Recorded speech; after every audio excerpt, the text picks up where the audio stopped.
Hey primary friends, it's Miss Alex, and I'm going to show you guys how to nature thread today. So it's kind of like sewing. If you guys have sewed before, then you will know exactly what to do. But if you haven't, you might need help from mom and dad. And these are things that we have to be really careful with because just like our pin punching, this needle is sharp.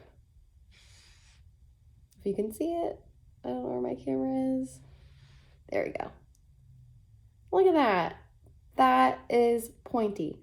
So what we're going to do with it is we're going to make sure that that point does not go on our finger, okay? So be extra careful. We want to know where it is at all times. We are going to get our string here. You see? I chose black just because I knew I could see it if I dropped it or put it down, so it would help me find my needle. And you're gonna lick the end of your, see if I can get it to do it in here. So I have a threader. This is a kit that I got from Publix actually. So it was $4 and I got a bunch of thread and needles and it honestly was super cheap. So now that I have my needle on my thread, I am going to take the two at the end. I'm gonna wrap both of them around my finger. Take my finger out. And then I'm gonna use it to tie a knot. This is kind of tricky. I needed my mom's help with this until very recently. And sometimes I still do. So it's okay. And if you mess up, it's okay. Because guess what? We all mess up. So I have my flower cuttings. I have rose petals, flowers, leaves from bushes. I try to mix up my colors, so I have a lot of pink here, but there's lots of yellow underneath there as well. So I also have one cotton ball.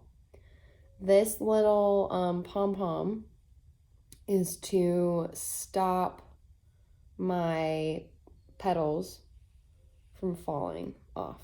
So you're gonna take this, you're gonna watch your finger, you're gonna put it right in the center. So it should be kind of hard to find, but you're gonna push it through and you're gonna make sure that you're very, very, very careful and slow about it. You're not gonna jab it in there. So now I have my pom-pom on the end of my string, and that's gonna stop any petals from falling off or any leaves. So I have my nature string. So I'm gonna take one of my rose petals. You see it's really big, so it's really easy to just poke a hole through it. But I'm scared it's gonna rip. So I'm gonna fold it and then pull it through until the pom-pom goes up to the petal. And then just like that, it's on the string. Now if you don't like it folded, that's okay, you don't have to. Just poke it through just like you did. Slide it down. Now I have these really cool yellow leaves that I really, really, really want to add. Like my yellow leaves on there.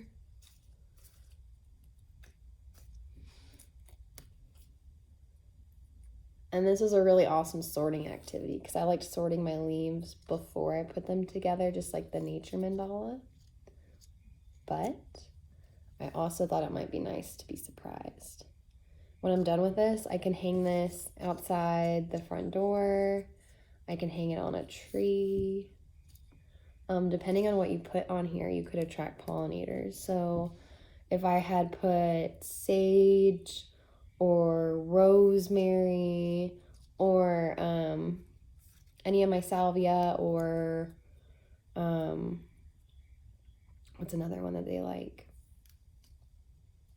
Any type of flower, like I have these flowers right here. that's going to attract a pollinator, right? So we want to see our bugs because they're good for our garden. So I'm going to put it right through the middle right there and pull it down. And just like that is all my string. Isn't that cool? It's like a whole new project. And you can make it as long as you want, just like garland for Christmas that we did. I know some of you got it really long and it looked awesome and you got to hang it on your trees. But this could be short, it could be long. It really just depends on how much you can find. You could even string blades of grass. If you have lots of house plants that need to be cleaned up, you could string the dead clippings onto your string just to see the difference. So you could have one string of live petals and leaves and another string of dead or fallen off. So you could see the difference in color, the difference in texture. Like one might make a sound when it shakes.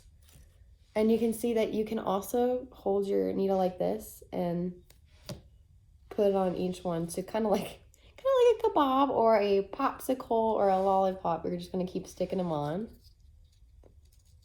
And then you can pull them all down.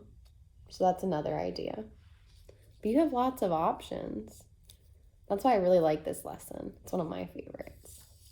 And when you're done, you can see this beautiful string of color.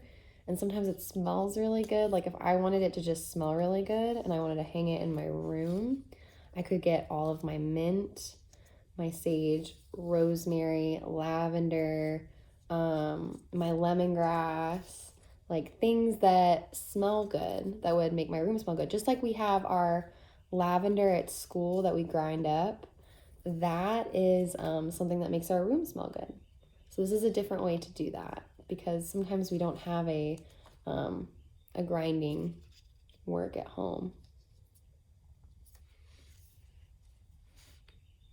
Isn't that fun? I'm loving this, you guys. Now you can see that I took the whole rosebud and that gave me a lot of different petals and different sizes. And I really, really enjoyed that. And they're really soft. I'm actually thinking of saving some of them so that we can make some rose petal perfume possibly. So stay posted. I cannot wait to see what beautiful or fun or funky sounding garlands that you guys make out of your nature finds. Keep me posted.